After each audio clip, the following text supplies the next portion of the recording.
Selamat pagi teman-teman Jore Farm dimanapun teman-teman berada saat ini. Pagi ini teman-teman, saya akan men-share sedikit video tentang budidaya ikan nila di pekarangan rumah saya. Bagi teman-teman yang baru bergabung di YouTube channel Jore Farm, silakan teman-teman untuk mengikuti dengan cara subscribe channel YouTube kita supaya teman-teman tidak ketinggalan video-video terbaru kita. Oke teman-teman, langsung aja. Kali ini kita mau membahas teman-teman sedikit tentang pakan ikan yang kita berikan ke ikan kita. Mulai dari ikan ini masuk ke kolam sampai panen teman-teman. Oke teman-teman, jadi teman-teman, sebelum kita membahas pakan ini, ada baiknya kita lihat dulu perkembangan ikan saat ini.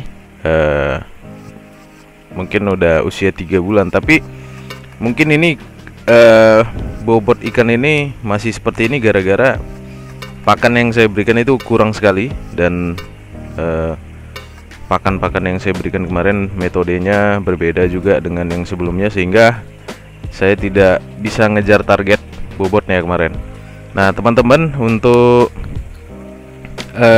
ikan ini menurut saya tidak terlambat karena sesuai saja dengan pakan yang saya berikan. Pakan yang saya berikan masih mungkin sekitar 15 kiloan ya teman-teman. Untuk ikan-ikan yang ada di kolam ini masih sekitar 15 kiloan. Jadi target kita kalau 300 ekor itu sebenarnya teman-teman, itu kita bisa mencapai 75 kilo dalam satu kubi ini. Jadi kita harus menyediakan sekitar 90 kilo pakan. Nah, masih jauh sekali dari target. Jadi sebenarnya kita harus sering-sering ngasih pakan, bahkan 3 kali 4 kali gitu nggak masalah, supaya ikan ini cepat gede sebenarnya. Nah, pakan-pakan apa aja yang harusnya kita kasih dari awal itu sebenarnya di sini saya juga sedikit menyalahi SOP yang dulu pernah saya buat, karena saya tidak menggunakan pakan PF1000 dulu awalnya. Padahal kalau kita gunakan pakan PF1000, ikan ini akan cepat gede gitu, dan kita bisa langsung beralih ke pakan LP gitu teman-teman. Nah, kita lihat ya besarnya ikan.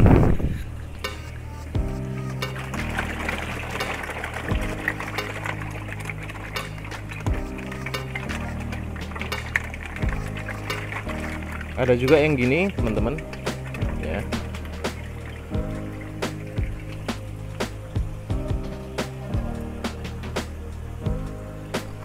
Untuk besarnya ikan memang tidak merata, tapi teman-teman, bila ikan itu sudah mencapai bobot seperti yang saya pegang tadi, dia akan perkembangannya akan cepat sekali dengan menggunakan pakan LP min 2 atau min 3 gitu ya. Karena pada saat sudah besar gitu dia bisa banyak makan teman-teman.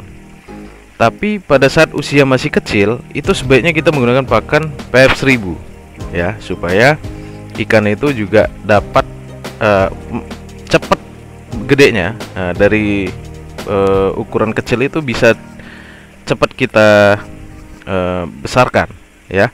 Jadi gini teman-teman, mungkin teman-teman bingung mana pakan PF1000 mana pakan LP ya. Nah, saya sudah menyiapkan di sini teman-teman. Untuk pakan saya ada 2 jenis. Untuk pakan PF1000 ini teman-teman, untuk pakan LP ini ya. Jadi gini teman-teman, ini nanti saya mau tunjukin ke teman-teman ukurannya dan proteinnya berapa. Oke. Jadi gini,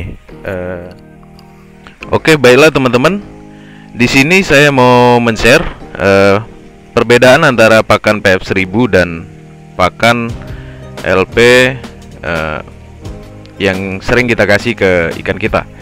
Untuk teman-teman yang baru mulai, supaya tidak bingung ya, pakan PF1000 ini kita gunakan untuk ikan-ikan yang bibit-bibit ikan yang baru kita masukkan ke dalam kolam kita, mungkin ukuran 3-5 cm ya. Supaya apa? Supaya dengan pakan PF1000 ini kita dapat mempercepat ikan itu besar teman-teman. ya. Jadi di sini bisa kita lihat proteinnya. Protein pada PF1000 ini sangat tinggi, 39 sampai 41% ya teman-teman. Nah, sehingga protein ini akan mempercepat pertumbuhan dari ikan yang memakannya gitu ya. Nah, kalau apanya ukurannya segini teman-teman. Ukuran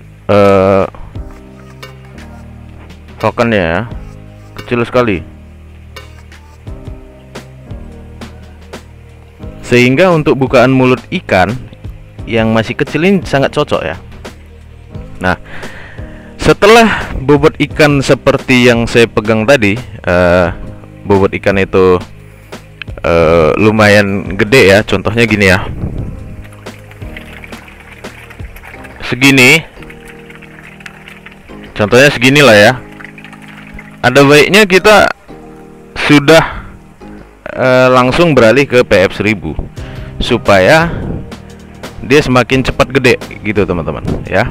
Jadi kalau kita isi misalnya 150 ekor per meter kubik di tandon kita, mungkin ini kita kasih PF1000 ini kita kasih dulu sekitar satu karung. Habis itu langsung kita ke LP 781, bisa langsung ke min 2. Kalau yang ini min 3 teman-teman. Jadi seperti ini ya, kalau min 3. Proteinnya ini sekitar 32% teman-teman ya. 32% proteinnya, sehingga pakan yang di atas 30% proteinnya akan mempercepat juga pertumbuhan ikan kita semakin gede gitu ya, cepat gede gitu. Dan bobot juga berisi ya, bentuk ikan juga berisi. Nah, jadi teman-teman, kalau teman-teman punya pakan PF1000, itu sangat membantu teman-teman untuk mempercepat pertumbuhan ikan teman-teman lebih cepat sedikit dibandingkan LP. Tapi LP juga bisa juga ya, bisa juga cepat, tapi lebih cepat, kemungkinan besar lebih cepat PF1000 ya. Dan cepat besar itu tergantung berapa kali teman-teman memberikan pakan sehari. Misalnya sehari 3 kali gitu ya. Dengan PF1000 otomatis memang gedenya signifikan ya. Nah, ini sebenarnya untuk teman-teman yang baru mulai, yang sama-sama melihat video YouTube Jere Farm, yang masih bingung nih mau beli pakan yang kayak mana. Karena pakan itu beda-beda ya, ada yang murah, ada yang mahal. Untuk harga ya, di daerah saya ini PF1000 ini sekitar 190.000 per 10 kilonya gitu ya. Kalau LP ini memang lebih murah dari PF1000, dia sekitar 350.000 per 30 kilo ya. Hitungan kita kalau LP ini mungkin sekitar 13.000 atau 12.000 per kilo, 12.000 lah ya. Kalau ini sekitar PF1000 sekitar 19.000 per kilo. Tapi ya memang untuk mendapatkan hasil yang lebih maksimal, kita memang harus merogoh kocek yang lumayan besar ya, untuk meningkatkan kualitas ikan kita. Tapi nggak masalah teman-teman, karena pada saat ikan itu kecil, memang disitulah yang paling rentan ikan itu bisa terjadi kematian massal. Tetapi dengan sistem sirkulasi yang kita buat, kita bahas sedikit sistem sirkulasi ya. Sistem sirkulasi yang kita buat seperti ini memungkinkan kita untuk budidaya ikan nila itu dengan super padat seperti ini, karena air yang masuk ini terus-menerus akan diganti teman-teman. Dan saya sangat takjub juga melihatnya, karena ini kematian ikan tidak pernah massal dan tidak ada yang mati untuk sampai saat ini teman-teman ya. Kalau ukurannya sudah seperti ini, tidak ada yang mati gitu loh, kecuali nanti mungkin aerator ataupun oksigen yang ada di dalam sangat kurang, itu mungkin bisa ya. Seperti contohnya yang dulu, yang eksperimen yang dulu yang pernah kita lakukan seperti itu. Nah teman-teman, memang pada tebar padat tinggi seperti ini sebenarnya kita harus mensortir ya, supaya kita fokuskan ke pembesaran yang sudah lumayan gede gitu ya. Ikan-ikan yang sudah lumayan gede kita pisahin gitu ya. Cuman Saya tidak punya waktu, tapi bagi teman-teman yang punya waktu banyak, teman-teman bisa melakukan sortir. Jadi mengambil ikan-ikan yang sudah lumayan gede untuk dipisahkan dari ikan yang kecil, supaya bobot-bobot ikan yang gede ini dapat kita fokuskan untuk pembesaran kita, teman-teman. Nah, untuk ikan-ikan ini sangat cocok dibudidayakan dengan sistem seperti ini, sistem sirkulasi seperti ini, ataupun sistem ras juga cocok ya. Tapi kadang-kadang bagi teman-teman yang kurang punya waktu untuk budidaya ikan dengan sistem ras, teman-teman bisa mengupgrade filternya menjadi filter yang otomatis ya. Tapi biayanya cukup lumayan. Tetapi teman-teman yang mempunyai sumur bor seperti saya, teman-teman bisa menggunakan sumur bor teman-teman untuk mengganti air minimal 10% per hari, mungkin maksimal 20% per hari. Dan jika bisa terus-menerus itu lebih bagus lagi. Itu membuat ikan teman-teman itu lebih sehat, karena kolam ini sama saja dengan rumah, teman-teman. Kolam-kolam ini akan menjadi tempat ikan-ikan ini berkembang, sehingga bila rumahnya bersih, rumahnya sehat, airnya sehat, udaranya sehat gitu ya, dia akan bisa berkembang dengan baik dan sehat gitu, teman-teman. Dan juga kita memberikan makanan dengan protein tinggi, otomatis ikan-ikan ini juga mendapatkan asupan nutrisi yang cukup, sehingga diharapkan kita bisa panen dengan bobot yang maksimal, dan juga memanfaatkan satu tempat ya, 1 meter kubik ini kita bisa manfaatkan dengan ratusan ekor ikan nila seperti itu. Nah, teman-teman, memang pada dasarnya kolam ikan nila kita ini didesain kecil seperti ini, tapi tidak apa-apa. Mungkin dari sini kita bisa dapat pelajaran nanti ke depannya, apakah kita bisa belajar budidaya ikan nila untuk skala yang lebih besar lagi. Bagi teman-teman pemula ataupun teman-teman yang baru mulai, supaya tidak bingung, teman-teman, yang membuat ikan mati itu adalah kotoran-kotoran ikan itu sendiri yang mengendap di dasar kolam, sehingga itulah yang teman-teman harus singkirkan dari kolam ini atau harus diolah gitu ya. Jadi teman-teman yang baru mulai budidaya ikan nila jangan bingung kenapa ikannya mati.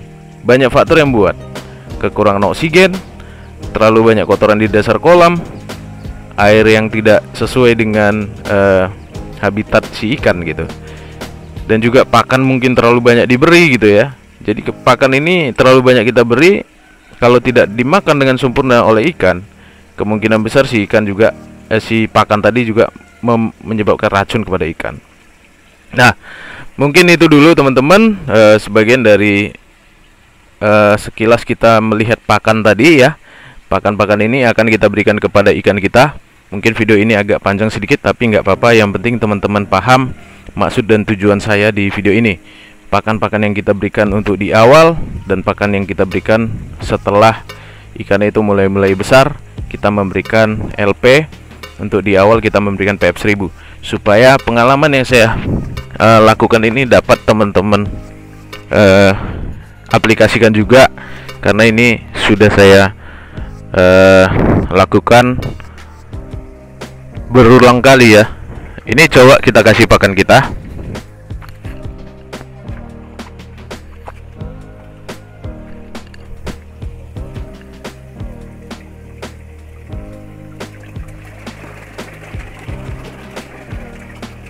Kita coba kasih pakan teman-teman seperti ini. Biasanya untuk di usia-usia kecil, sebelum memberikan pakan kita rendam dulu teman-teman, supaya pakan ini udah lembek duluan ya, supaya pencernaan ikan yang kecil itu dapat mencernanya dengan lebih maksimal.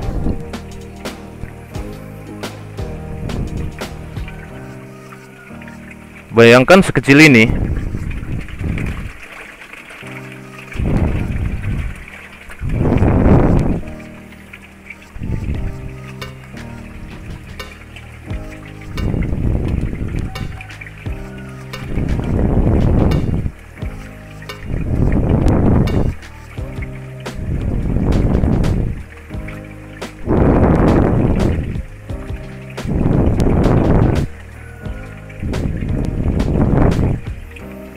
Jadi teman-teman, mungkin itu dulu yang bisa saya sampaikan. Mungkin teman-teman juga udah mulai budidaya ikan nila. Banyak juga pengalaman-pengalaman teman-teman yang bisa teman-teman share kepada saya di kolom komentar. Akhir kata, kami Jorefam mengucapkan banyak terima kasih. Salam ternak dari Jorefam.